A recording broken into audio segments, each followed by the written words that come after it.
नाही तुझा। तुम्हाला जो पाठ पाहिजे तो घ्या। सत्य बोली मुखी दुखवी अनेकांच्या दुखी, हीच विष्णूची महापूजा अनुभव नाही तुझा। निश्चयाचे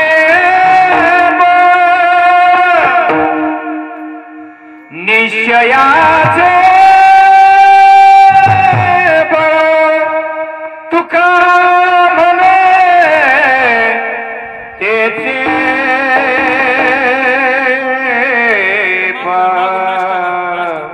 हीच विष्णूची महापूजा अनुभव नाही तुझा विठ्ठल।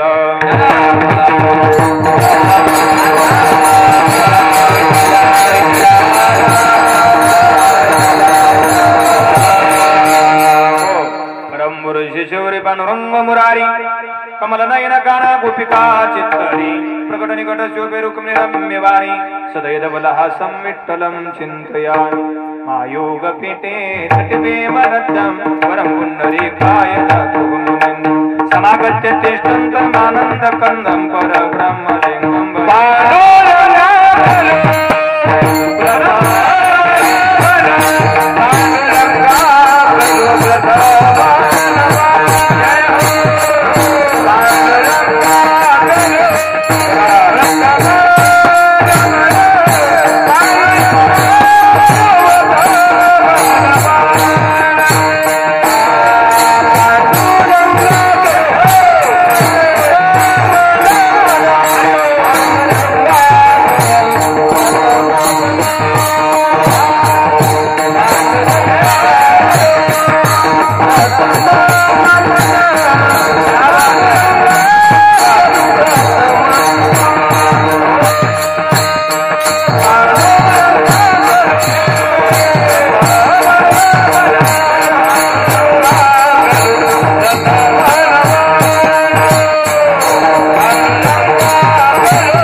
होय सकळ विद्येंचे अधिकरण तेची बंधू श्री चरण श्री गुरूंचे ते नमस्कार आता ओम नमो ज्ञानेश्वरा करुणा करा दयाळा तुमचा अनुग्रह लादलो पावन झालो चराचरी स्वामी काज गुरु भक्ती पितृवचन सेवापती हेची विष्णूची महापूजा अनुभव नाही तुझा प्रस्तुत प्राप्त प्रसंगी प्राप्त स्थळी सेवेकरता घेतलेला अभंग जगतवंद्य जगद्गुरु तुकोबराय यांचा अवघ्या 4 चरणाचा पूजेचा विधी सांगणारा पण वडिलांच्या ऋणातून मुक्त होण्याकरता मुलांनी आज जो विधी केलेला आहे या विधीचं गोड वर्णन करणारा अभंग सेवेकरता घेतलेला आहे विठ्ठल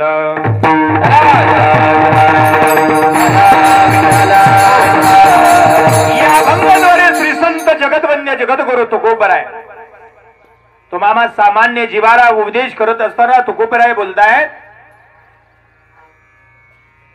स्वामींचं काम करणं ही शिष्याचं कर्तव्य आहे स्वामी काज काज म्हणजे काम स्वामी काज गुरु भक्ती गुरुची भक्ती 2 प्रकार पूर्वार्धामध्ये अभंगाच्या पहिल्या चरणाच्या आणि अभंगाच्या पहिल्या चरणाच्या उत्तरार्धामध्ये 2 प्रकार पितृवचन पित्याचं वचन पाळणं आणि पतीची सेवा 2 प्रकार पूर्वार्धात आणि 2 प्रकार उत्तरार्धात पहिल्या चरणामध्ये 4 प्रकार माझ्या तुकोबराने सांगितलं या प्रकारानं जर तुम्ही पूजा केली ना तर ती विष्णूंची पूजा घडेल नुसत्या विष्णूची नाही तर महाविष्णूची पूजा हेची विष्णूची महापूजा दुसरा अनुभव नाही मनुष्यानं नेहमी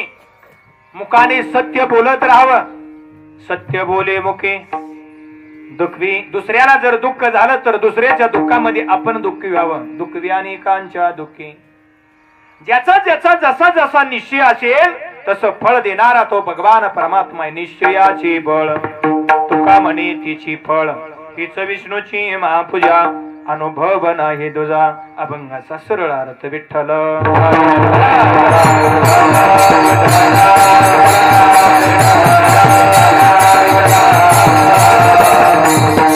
अभंगाचा सरळ अर्थ तुमच्या समोर ठेवलेला आहे निमित्त सर्वांनाच माहित आहे की आपण कदम परिवारांच्या घरी काय निमित्ताने उपस्थित आहात माझ्या पाठीमागाने तुमच्या समोर बोर्ड लावलेला आहे वैकुंठवासी दिलीपराव सर्जीराव कदम आपल्यातून जाऊन बरोबर 1 वर्ष झालेलं आहे पण त्यांच्या सूक्ष्म देहाला शांती प्राप्त होण्याकरता या दोन्हीही लेकरांना म्हणजे हनुमंतराव आणि बाजीराव या दोन्हीही लेकरांना की आपल्या वडिलांच्या सूक्ष्म देहाला शांती प्राप्त होण्याकरता घरामध्ये आतमध्ये पिंडदान हा विधी केलेला आहे त्याचबरोबर की जेणेकरून भगवंताचे कथानी कीर्तन कलियुगामध्ये श्रेष्ठ साधना आहे या कथेच्या जोरावरती गेलेल्या सूक्ष्म देहाला शांती प्राप्त होते आणि म्हणून या दोन्हीही लेकरांना हनुमंत आणि बाजीराव यांनी वडिलांच्या सूक्ष्म देहाला शांती प्राप्त होण्याकरता कथा कीर्तन घेतलेलं आहे छोटस कुटुंब आहे मोनिका दीपाली आणि सीमा या 3 कन्या 2 मुलं दिलीप आणि हनुमंत आणि बाजीराव त्याचबरोबर या तिन्ही लेकरांची माय 3 कन्या मोनिका दीपाली सीमा हनुमंत बाजीराव म्हणजे या 5 लेकरांची माय ममता असं छोटस कुटुंब आणि या छोट्याशा कुटुंबाला सोडून माऊलीला जावं लागलं पण मी नेहमी सांगत आलो सांगत आहे आणि सांगत राहणार आहे की जेणेकरून जो जन्माला येतो तो मरण घेऊनच येत असतोय आणि जन्माला आल्यापासून तो काळ आपली वाट पाहत असतो जन्मा आली बाळ जन्मा आली बाळ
त्याची वाट पाहे काळ, काळ हा वाट पाहतोय महाराज.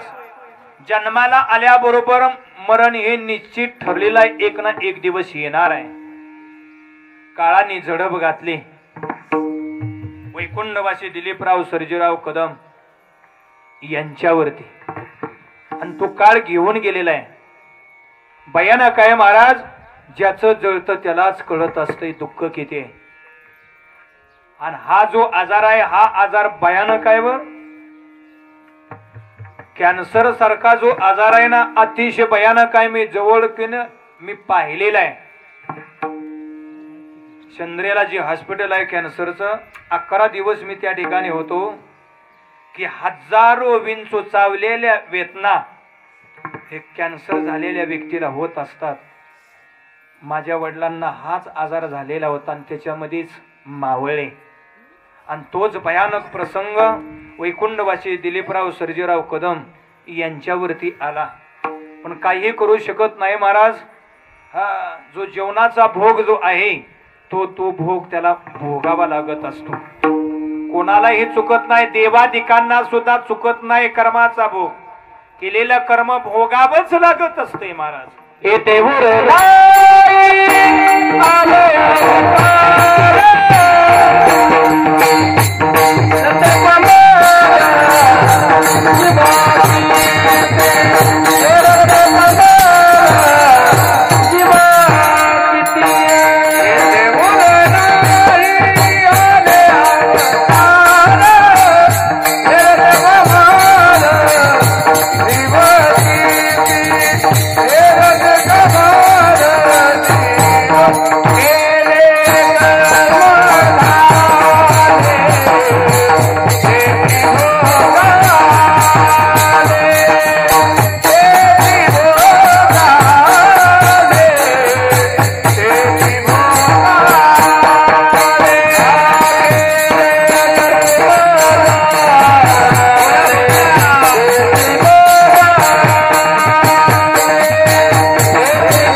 नाश भगवंताच्या कृपेने होतो. पण जो जीवनामध्ये जो भोग आहे तो त्याला भोगावाच लागत असतो. देवाच्या बापाला सुद्धा कर्माचा भोग चुकलेला नाही. कर्मे दशरथे वियोगे मेला, कर्मे श्रीराम वनवासा गेला, कर्मे रावण क्षयो पावला, वियोग घडला सीतादेवी. मोठमोठ्यांची यादी आहे. मोठमोठे गेले वाहत.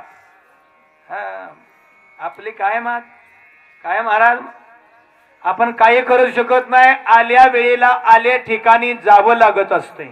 सामोरी जायस काळा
ज्या वेळेला पडेल त्यावेळेला सोडवण्याकरता कोणच नाही. काळाची एवढी पडील बा जेव्हा सोडवेना तेव्हा मायबाप सोडवत नाही, एकट्याला जावं लागत असते. अत्यंत नातेवाईक सोडत नाही, स्वतःची पत्नी सुद्धा सोडवत नाही, एकट्याला जावं लागतंय. महाराज सर्वस्व स्वामीनी म्हणविसी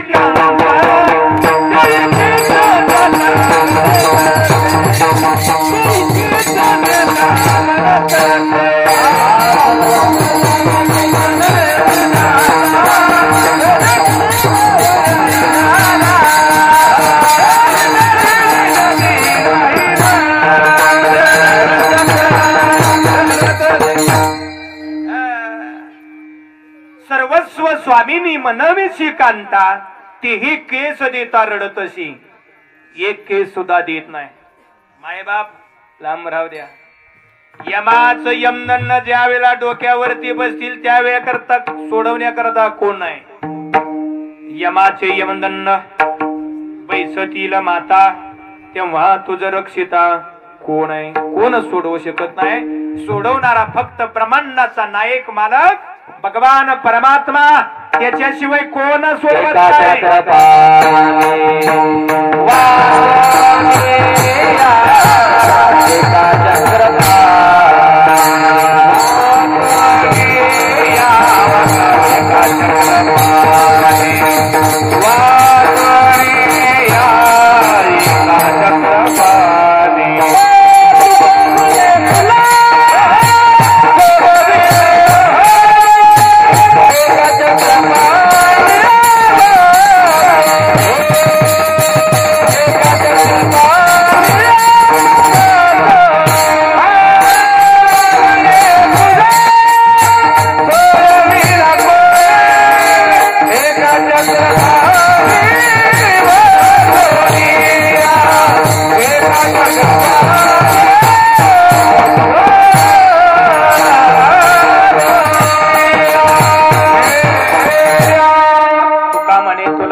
एका चक्र पाणी वाचूनिया, त्याच्याशिवाय कोणीही सोडवत नाही. रोहन एकदा वाढवलं की कमी करू नको. सुंदर गुणीजन मंडळे रोशन हो.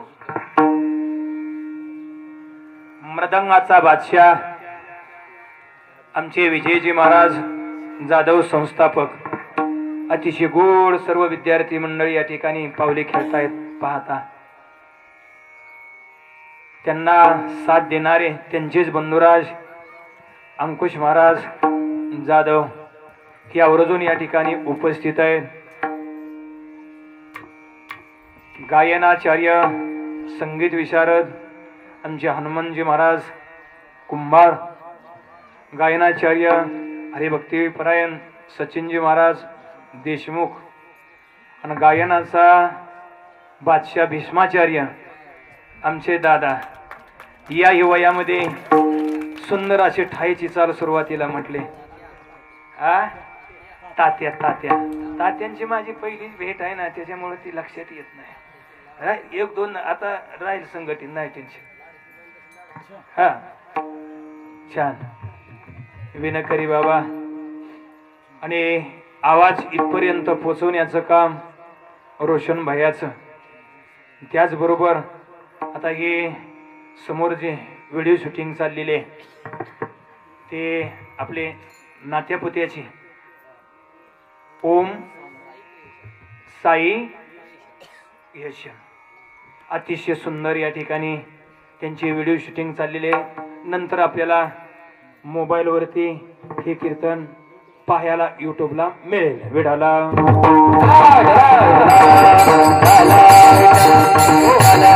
आणि देवा समान सर्व आप्तेष्ट नातेवाईक पाहुणे मंडळी या ठिकाणी आवर्जून उपस्थित आहेत. ऐका, आपल्याला वेळा यापूर्वी वैकुंठवासी दिलीपराव सर्जेराव कदम यांच्या सूक्ष्म देहाला शांती प्राप्त होण्याकरता मी काय पौराणिक कथा रामायणातल्या मांडणार आहे की जेणेकरून गेलेल्या सूक्ष्म देहाला शांती प्राप्त व्हायची असेल तर पौराणिक कथा आहे. बारकाव्या नाही का? आजच्या कीर्तनामध्ये ओग काहीतरी मी थतल मतल इकडच्या तिकडच्या चार गोष्टी सांगणार आणि टाइमपास करणार नाही. पाठीमागे बसलेली मंडळी सर्वांना विनंती आहे, पुढे या. ऊन रखकतय, एखाद्याला चक्कर येऊ शकते. महिला वर्ग या समोरच्या बाजूला मोकळी जागा आहे, सावलीला बसा. या मुलीनो या पुढे या आणि सावलीला बसा. रखरखत्या उन्हामध्ये एखाद्याला चक्कर येऊ शकते. आपापले काळजी आपण घ्या. विठाला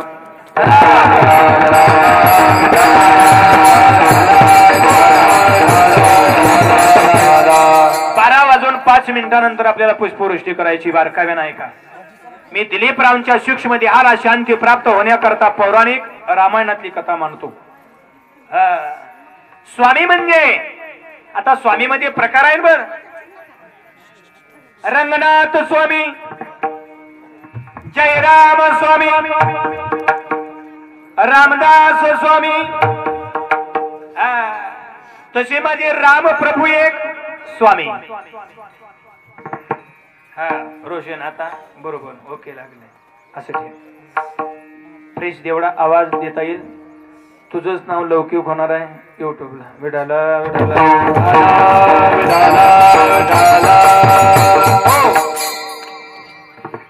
रंगनाथ स्वामी, जयराम स्वामी, रामदास स्वामी आणि रामप्रभूला स्वामी म्हणतो. ऐका, या रामप्रभूंची जर परंपरा पाहिली ना तर आजीराजे, दशरथ राजे, रामप्रभू. पण शिकार करण्याकरता दशरथ राजे, आजीराजे यांची परंपरा आहे का? जात होते महाराज. दशरथ राजा रामप्रभू स्वामींचे वडील आपला रथ घेऊन स्वर्ग लोकाला जात होते युद्ध करण्याकरता. काय सांगावं महाराज? दशरथ राजा स्वर्गाला जात असताना एक दिवसाचा प्रसंग पत्नी कैकेयी सोबत निघालेली. आता याच्याकरता याला कथा पाठीमागची फार मोठी. दशरथ राजाला मुलगाच होत नाही आणि मग त्यावेळेला यज्ञ करायचा, पुत्रकामेष्टी यज्ञ. नाना प्रकारचा प्रयत्न केला. पहिली जी दशरथ राजाची पत्नी आहे ती कौशल्या. कौशल्येला मुलगा होत नाहीये आणि जर मुलगा होईना तर मग दुसरी करायची. आणि म्हणून दशरथ राजानं परत दुसरी पत्नी केली. तिचं नाव सुमित्रा. सुमित्राला ही मुलगा होत नाहीये आणि म्हणून दशरथ राजा निश्चित नाराज झाला. एवढी इस्टेट आहे, हिला काय काडी लावायची का मुलगा जर होत नसेल तर? कौशल्य आहे, सुमित्रा आहे. आणि म्हणून राजा दशरथाने एकच विचार केला, तिसरी शोधायची. पूर्वी पत्न्या भरपूर करत होते. हनुमान महाराज, सचिन महाराज, विजय महाराज, अंकुश महाराज, बर का, तात्या. पूर्वी पत्न्या भरपूर करत होते. भगवान श्रीकृष्णाला किती पत्न्या? ज्ञानदीप वारकरी शिक्षण संस्था झिरबोडी. जोरा सांगा, अजून जोरात सांगा. मला जरा कानानं ऐकता येत नाही. अजून जरा जोरात. आता रेंज मध्ये आलं. 16,108. कोणाला?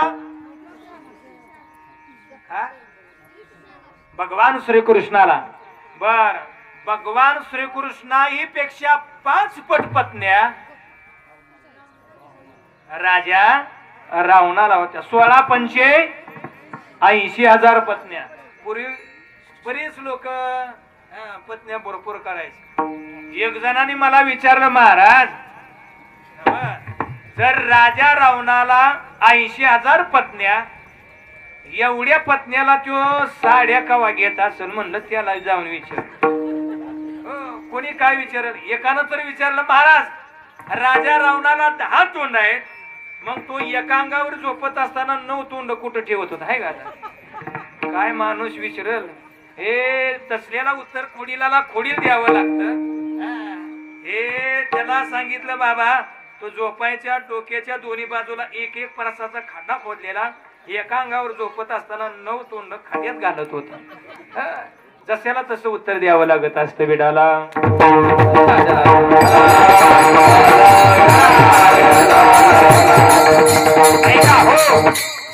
हे दशरथ राजा एक विचार केला, कौशल्याला मूल होत नाहीये, सुमित्रीला मुलगा होत नाहीये, मग तिसरी करायची.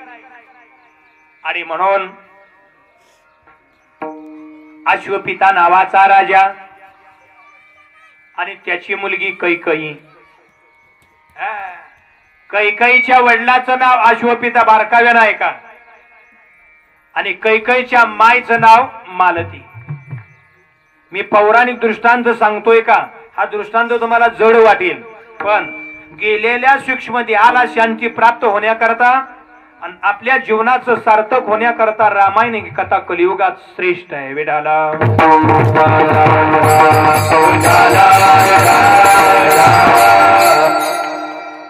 कैकईच्या वडिलांचं नाव अश्वपिता आणि कैकईच्या माईचं नाव मालती.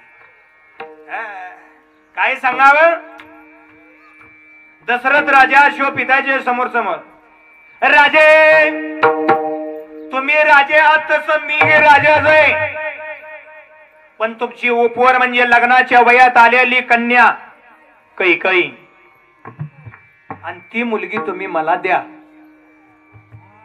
अश्वपिता म्हणला आजकाल होतंय कसं, मुलींच्या आणि मुलांच्या पसंतीनं बाप बाजूलाच राहतो. मग आता कसं करावं, पण यानं विचार केला.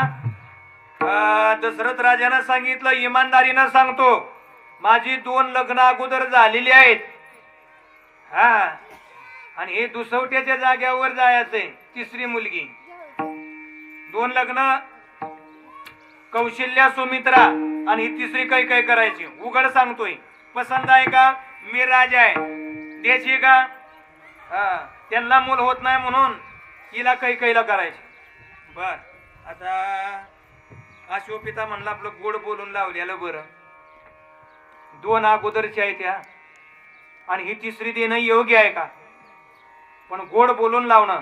मग अश्वपिताने सांगितलं, राजे दशरथ राजे असं करा की माझ्या मुलीला कैकईलाच विचारा, किंवा अगोदरच्या 2 मुली आहेत माझ्या पत्नी आहेत आणि ही तिसरी करायची, तुला मान्य आहे का, तिसरी होशील का, मुलासाठी करायची. दशरथ राजा पट्ट दिशी उठले, झप झप झप झप झप पाऊल टाकत बरोबर कैकईच्या समोर. कैकई, ए कैकई बाई, राजा दशरथ या देहाला म्हणतात, बर माझ्या अगोदरच्या 2 पत्नी आहेत कौशल्या आणि सुमित्रा, त्यांना मूल होत नाही आणि म्हणून मी तुझ्या बरोबर लग्न करणारा, मी पसंत आहे का, बोल. कैकईने एक क्षणभर दशरथ राजाच्या चेहऱ्याकडे पाहिलं, हो म्हटली, पसंत आहे तुम्ही. अश्वपिता म्हणला, नव्हे पुरी, तुला काय डोकं आहे का, बापाला विचार नाही, आईला विचार नाही, असा कसा मन कारभारी तुझा, मनाचाच कारभार हो कस काय म्हटलीस, आई वडिलांना विचार नाहीस. आणि मग कैकईचं वाक्य आहे का, आपल्या बापाला अश्वपिताला म्हणते, बाबा मी तुम्हाला विचारलं असतं, पण ज्या अर्थी दशरथ राजांनी विचारलं की 2 झालेले कौशल्या आणि सुमित्रा आणि ही तिसरी करायची मुलासाठी, बर मी एक क्षणभर दशरथ राजाच्या चेहऱ्याकडे पाहिलं. 3 काळ आहेत, वर्तमान काळ, भूतकाळ आणि भविष्य काळ. भविष्य काळाचं ज्ञान मला आहे की पुढे दशरथ राजाच्या नशिबामध्ये काय आहे, हे भविष्य मी जाणते आणि भविष्य जाणलेलं आहे मी दशरथ राजाचं, की जेणेकरून मोठ्याला वनवास आहे आणि बारका आहे त्या बारक्याला गादीवास आहे, माझा मुलगा राज गादीवरती बसणार आहे आणि म्हणून मी यांच्या बरोबर लग्न लावते. विठ्ठल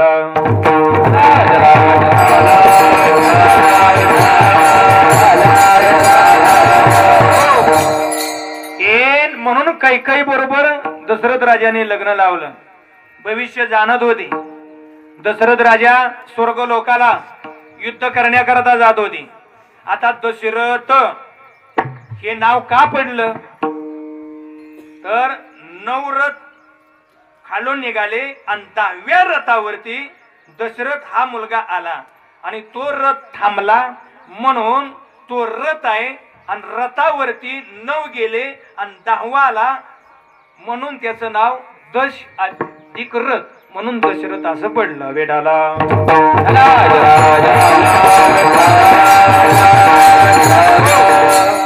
स्वर्ग लोकाला ज्या वेळेला दशरथ राजा निघालेत आणि त्याच वेळेला कैकई निघाली. कैकईने सांगितलं महाराज थांबा थांबा, आज मी तुमच्या बरोबर येणार आहे. आणि कैकई निघाली स्वर्ग लोकाला.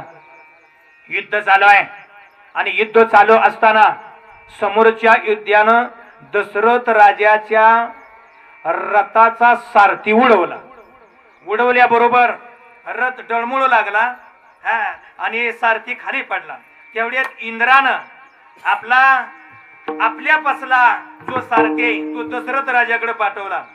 त्या सारथ्यानं घोडं पकडलं पण तोपर्यंत कैकई पाठीमाग होती. कैकई पडदिशी पुढे आली आणि कैकईनं हे त्या घोड्याचं रथ पकडलं.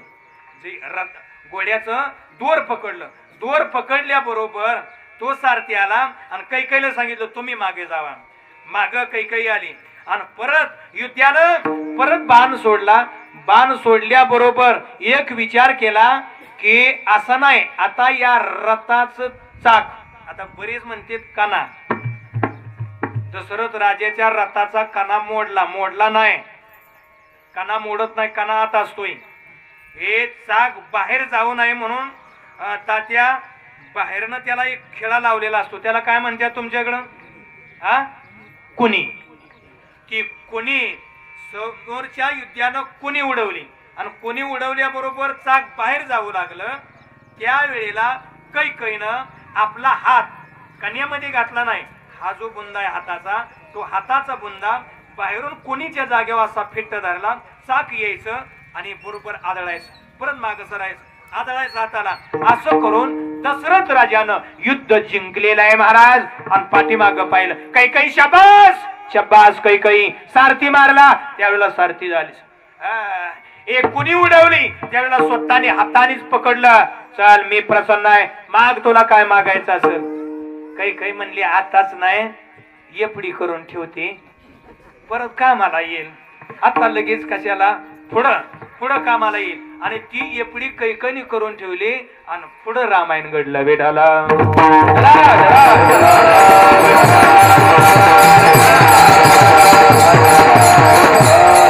दशरथ राजे सामान्य नाहीत. या स्वामींची परंपरा सांगतोय, रामप्रभू स्वामींची. आज राजे फार काय नाही का, जीवनाचं सार्थक होणार दृष्टांत म्हणजे रामायण.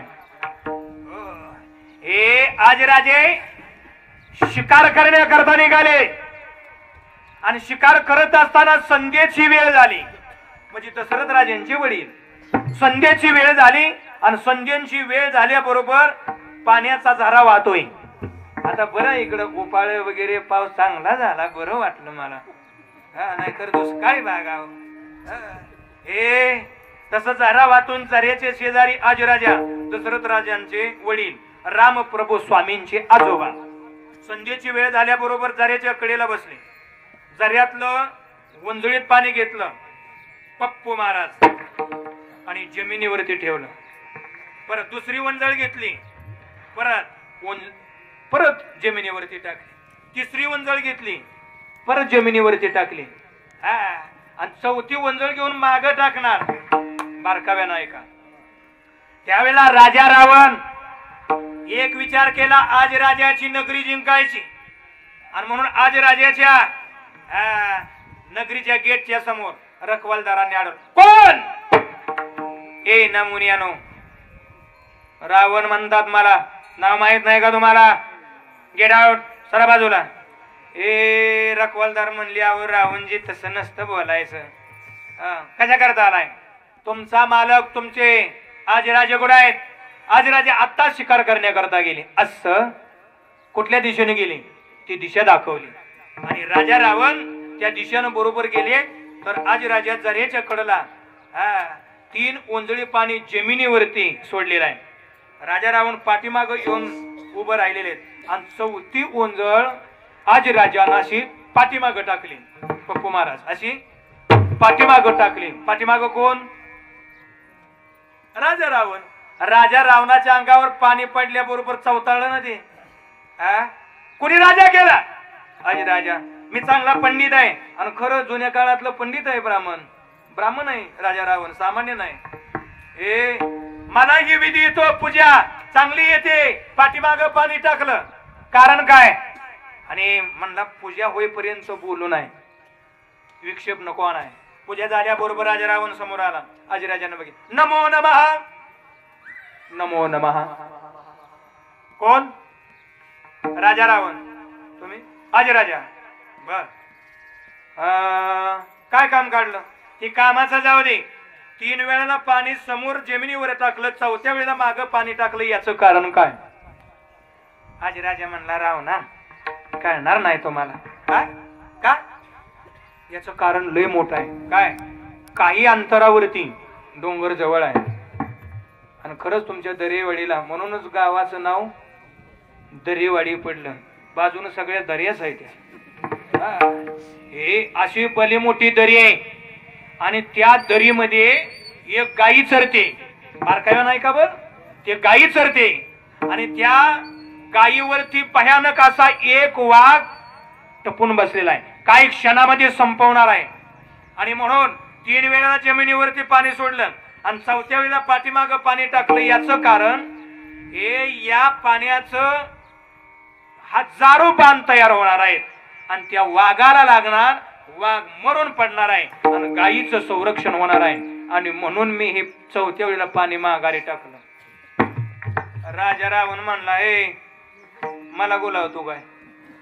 आणि मी राजा रावण आहे, तू काय लागला सांगाय? आजराजा म्हणला, खरंच आहो आणि माझ्या विश्वास तुमचा नसेल तर जाऊन बघा, वाघ मेलेला असून गाई चरत असेल. राजा रावण म्हणला, शब्बास र पट्ट्या, म्हणजे मला इथून लावायचं आणि तुला निष्ठून जाण्याकरता. आजराजा म्हणले, आमची परंपरा तशी नाही, आमची रघुकुळातली परंपरा आहे. प्राण जाये पण वचन नाही. रघुकुल रीत सदा चली आई, वचन जाय. हे सर्वांना माहित आहे. काय सांगावं, आम्ही रघुकुळातला आहे. बर ठीक आहे, जा. आणि खरोखरच महाराज राजा रावण झप झप झप झप पाऊल टाकत गेला. तर त्या वाघाच्या अंगात हजारो बाण शिरलेले आहेत, मृत्युमुखी पडलाय आणि शेजारी गायी चरते. आणि मग काय सांगावं, राजा रावणाने गायीला प्रदक्षिणा घातली. खरंच गायीचं पालन फार मोठं आहे. आणि खरंच ऐका बर, आजच्या ज्यांचं वर्षश्राद्ध वैकुंठवासी दिलीपराव सर्जेराव, गायीचं गोमूत्र आणि सकाळच्या पहारी कोवळ्या उन्हाला देशी गायीच्या वशिंडापासून शिपटीपर्यंत हात जर घासला असताना तर कॅन्सर सुद्धा, भयानक असा कॅन्सर बरा करण्याची ताकद ही देशी गायीमध्ये. इथून पुढे सावध राहा. हे ज्या व्यक्तीला कॅन्सर झालेला आहे त्या व्यक्तीला दही, दूध, तूप, लोणी देशी गायीचं आणि कोवळ्या वनाला देशी गायीच्या वशिंडापासून शिपटीपर्यंत हात तळघात असा घासायचा. हे काय त्याचा परिणाम होतोय बघा. तो व्यक्ती वाचल्याशिवाय राहत नाही. माझ्या तुकोबराने सांगितलं म्हणून देशी गायी पवित्र आहे. भूत दया गायी पशुची पाल, दया गायी पशुची पाल, दया गायी पशुची पाल.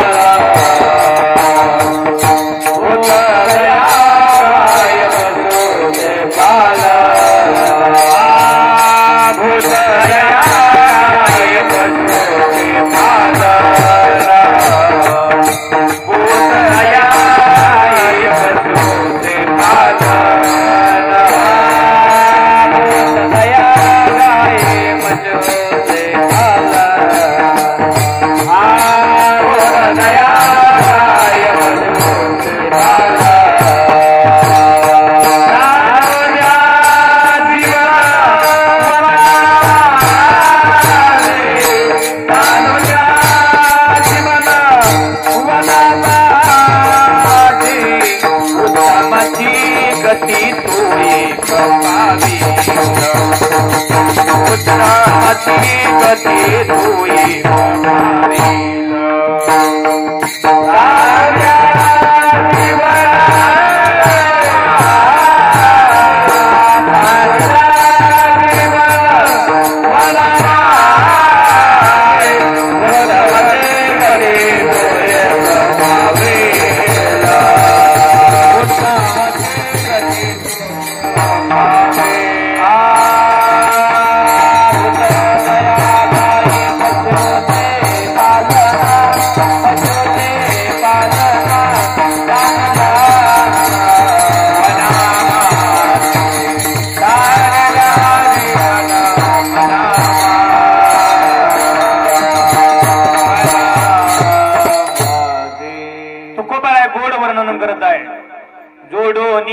धन उत्तम विवारी उदास विचारे वेच करी उत्तमची गती तोई पावी। या अभंगातलं एकडव आहे भूत दया गायी पशुची पालन।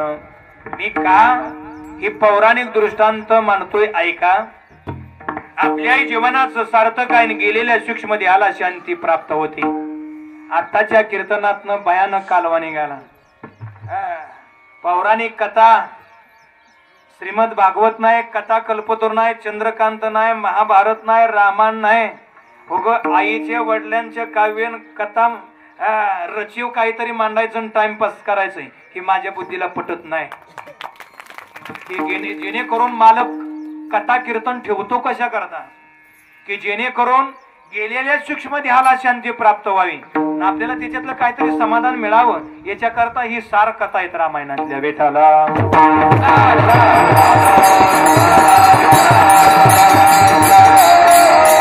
हो, राजा रावणानं गाईला प्रदक्षिणा घातली आणि गाईला जर प्रदक्षिणा घातली ना तर महत् पुण्य लागतं।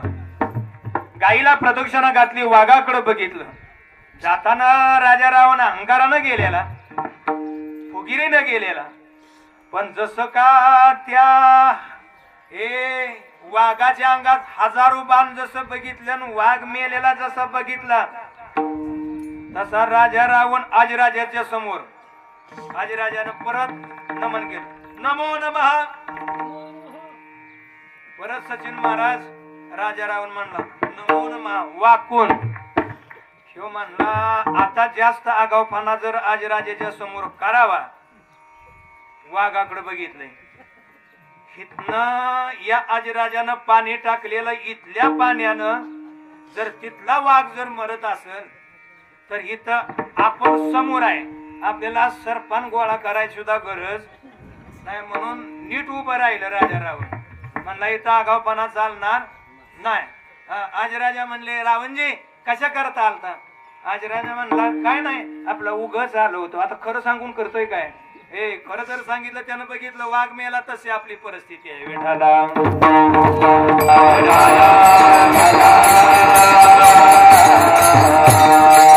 आज राजा दशरथ राजा त्यांच्या परंपरेमधले माझे राम प्रभू आणि त्यांना हनुमंतराय स्वामी म्हणायचे। आणि हनुमंतराय ही यांची जी परंपरा आहे, रामप्रभू दशरथ राजा आज राजा माझ्या हनुमंतरायाने एकच काम केलं, दुसऱ्याची सेवा नाही, फक्त माझ्या रामप्रभूंची स्वामींची सेवा। सेवेचा प्रकार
सीतेचा प्रकार हनुमंत जाणे, तिने सीताकांत सुखी केला. माझ्या रामप्रभूला स्वामीला माझ्या हनुमंतरायानं सुखी केलं. ही स्वामी स्वामी मध्ये प्रकार आहेत. पहिल्या स्वामी मध्येच कीर्तन संपत आलं. रामप्रभू स्वामी, रंगनाथ स्वामी, जयराम स्वामी, रामदास स्वामी. तसं माझे तुकोबराय सांगतायत, स्वामींचं काम करण्यामध्ये तत्पर असावं. गुरुची भक्ती, पित्याचं वचन, पतीची सेवा पहिले चरण.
सर्वांच्या समोर बोर्ड लावलेला आहे माझ्या पाठीमाग.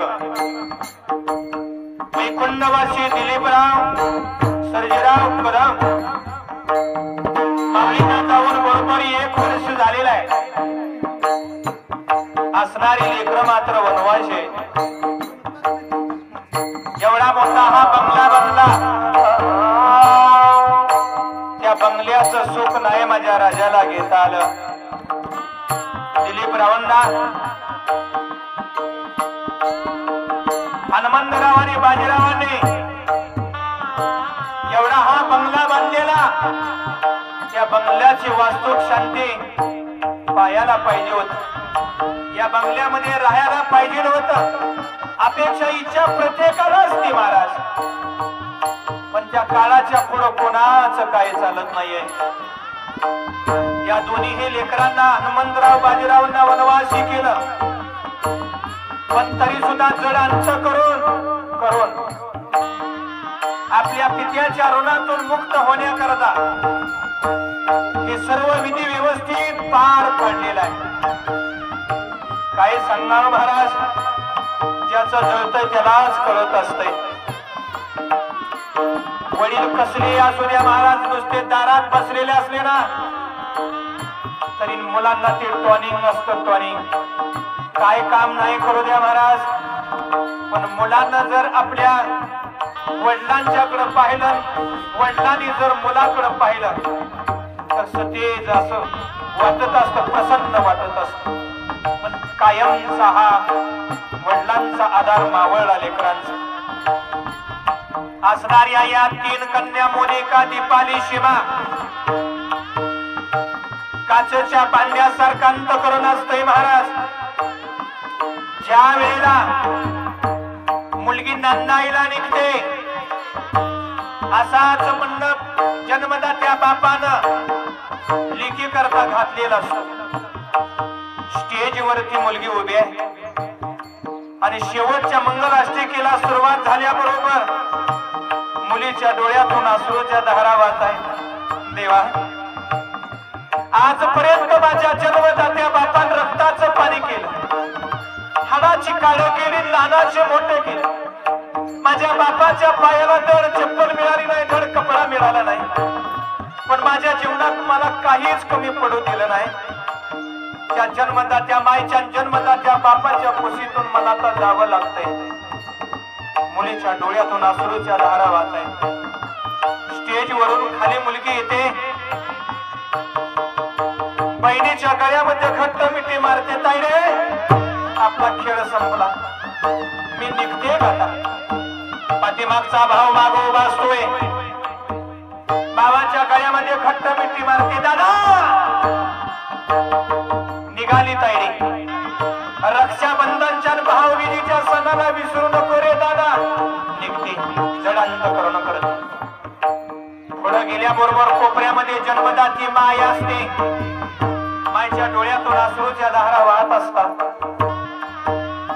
आणि तेवढं लाडाच्या कन्येनं पाहिल्याबरोबर पळत जाते आणि मायच्या गळ्यात घट्ट मिठी मारते.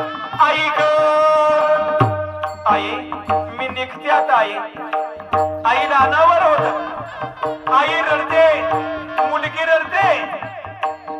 मुलगी स्वतः आईचं डोळं पुसते, आई मुलीचं डोळं पुसते आणि आई म्हणते, लाडाचे लेक, जगाचा रीतिरिवाज आहे आणि त्या प्रमाणे जावं लागणार आहे. 4 दिवसांनी तुझ्या भावाला पाठवते.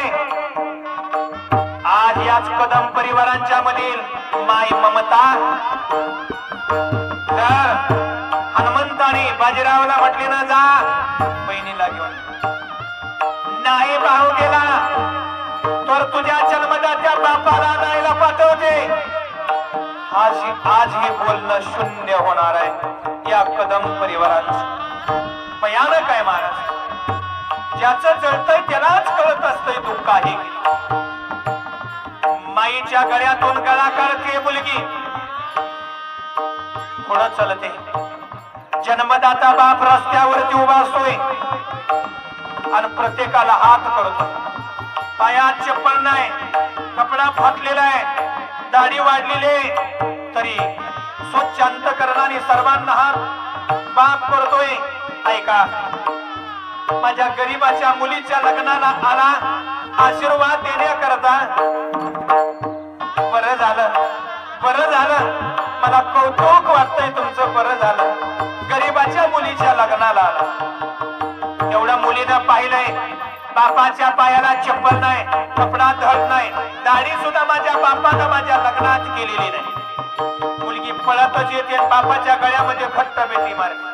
बाबा, बाबा, बाबा, निघते मी आता. बाबा, माझ्या करता काय केलं मी विसरत नाही. बाबा, काय काय केलं असेल बाबा, नाही विसरत. निघते. आईकडे बघते. आई, माझ्या बाबांना रागवू नकोस, माझ्या बाबाला वेळेच्या वेळेला गोळ्या औषध दे, मी निघते ग आई.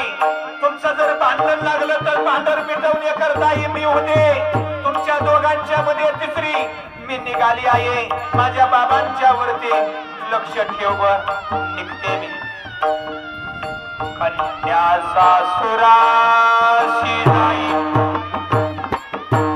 मागे परत निपाही, परत निपाही. सासरला मुलगी निघते पण आपल्या बापामध्ये जीव गुंतलेला असतो, आपल्या आईमध्ये जीव गुंतलेला असतो. काही दिवस महाराज निघून जातात, मुलगी सासरला रममान होते आणि एक दिवस दुःखाची बातमी येते. मुलगी बाहेरून रडतच येणारी मुलगी सासरहून परत रडत येते. याचं कारण आहे का? ज्यावेळेला हा जन्मदाता बाप कायमचा इहलोक सोडून गेलेली बातमी सासरला ज्यावेळेला या मुलीला कळते ना, त्यावेळेला मुलगी हंबरडा मारतच आपल्या जन्मदात्या बापा करता येते. आज कदम परिवारांच्या मधील मोनिका, दीपाली आणि शिवा यांची अवस्था आपल्या जन्मदात्या महाराज जगनाडे आणि तुकोबराय या दोघांचं ठरलेलं आहे. जो अगोदर जाईल आणि जो मागे राहील, मागे राहणारा पुढे जाणारा 3 मूठ माती द्यायची. तुकोबराय गेले महाराज, पण देहाला घेऊन स्वर्ग लोकाला गेले. आणि तदनंतर संताजी महाराज जगनाडे वारले. साधू संत असल्यामुळं त्यांना दफन करायचं ठरवलं. संताजी महाराज जगनाडे बनामाचा खोटा आहे आणि त्या खात्यामध्ये संताजी महाराज जगनाडे यांचा विधी चालू आहे. वरून माती टाकतायत, शिरावरती माती टाकलेली, पण माती वरती आणि शिरवरती येऊ लागलं. मातीतून शिरवर येऊ लागलं. परत लोक माती टाकताय, परत वर येऊ लागलं. लोक कंटाळल्याने निघून गेले. त्यावेळेला परत हे तुकोबराय मूर्ती लोकात आले आणि खड्ड्याच्या शेजारी उभे राहिले. काय सांगावं महाराज, संताजी महाराज जगनाडे यांचा मुलगा बाजूला उभा आहे. माझ्या बाबांचं शिर खाली का जात नाही? तुकोबराय बरं झालं तुम्ही आला. माझ्या बाबांचं शिर खाली जात नाही या मातीमध्ये. काय सांगावं महाराज, तुकोबराने सांगितलं नाही जाणार का? त्यांचं माझं ठरलेलं आहे, जो अगोदर जाईल आणि जो मागे राहील, मागे राहणाऱ्याला 3 मोठी माती ज्या वेळेला शिरावरती दिली जाईल त्याच वेळेला शिर खाली जाणार आहे. तुकोबराय खाली उतरलेले.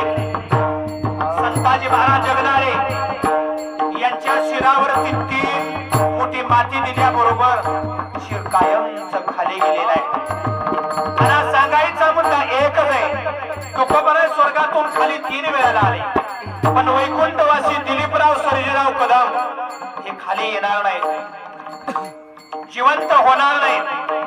मग एवढा हा विधी कशा करता, एवढा खटाटोप कशा करता? आमचे नातेवाईक, पाहुणी मंडळी, महाराज मंडळी, संस्था, सिस्टीम वाले, व्हिडिओ शूटिंग वाले नाट्यपुत्यावरून कशा करता इतक्या नाम एवढा खटाटोप केला तरी कशा करतात? काय नाही. या तिळतिळ पुण्याचा संचय, कथेचे कीर्तनाचे पार्सल आज 12 वाजून 5 मिनिटानंतर 10 मिनिटानंतर वरती स्वर्ग लोकात पोहोचणार आहे. आणि तिथं अलाउशिंग केलं जातं, पुकारलं जातं. वैकुंठवासी दिलीपराव सर्जेराव कदम कोण आहे? तुमच्या दोन्ही मुलांना हनुमंतराव बाजीराव यांनी पिंडदान, कथा कीर्तन यांची पुण्याची सामुग्री पार्सल पाठवली, ती पोस्ट झालेली. तुमचं द्वार तुम्हाला मोकळं आहे. त्यांच्या घराला कोणत्याही प्रकारचा पितृदोष लागू देऊ नका, एवढी विनंती. प्रत्येकाच्या हातामध्ये फुलं आलेले. आपण भगवान परमात्म्याला एक विनंती करणार आहोत. देवराज, या लेकरांचा जन्मदाता बाप आधार काठी तो हरवून नेलेस रे. या लेकरांना वनवासी केलंस, पण असो रे, तुझ्यापाशी त्यांना जागा दे, त्यांच्या सूक्ष्म देहाला शांती प्राप्त होऊ दे. मी सूक्ष्म देहाला म्हणतो काय का आत्म्याला मरणच नाही. नैनम छंदंती शस्त्राणी नैनम धवती भाव. आत्मा शाश्वत आहे. आत्मा शाश्वत आहे, आत्म्याला मरण नाही. नश्वर असणारा देह आहे. नजे आहे ते मेरे देवा.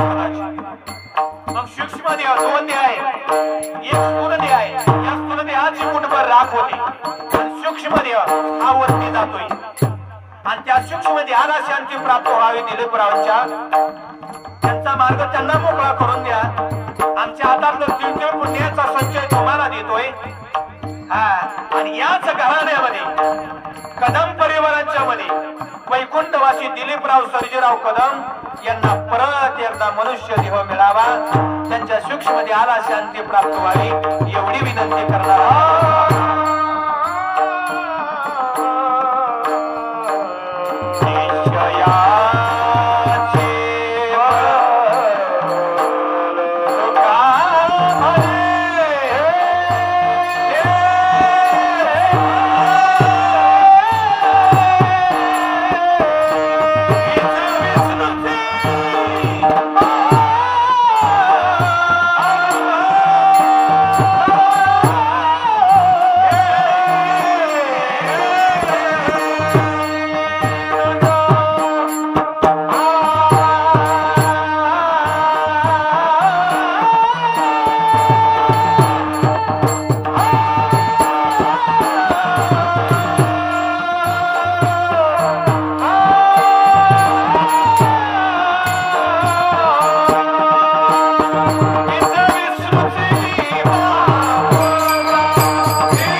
हनुमंतराव बाजीराव तुम्ही दोघं कुठून उभं राहायचे.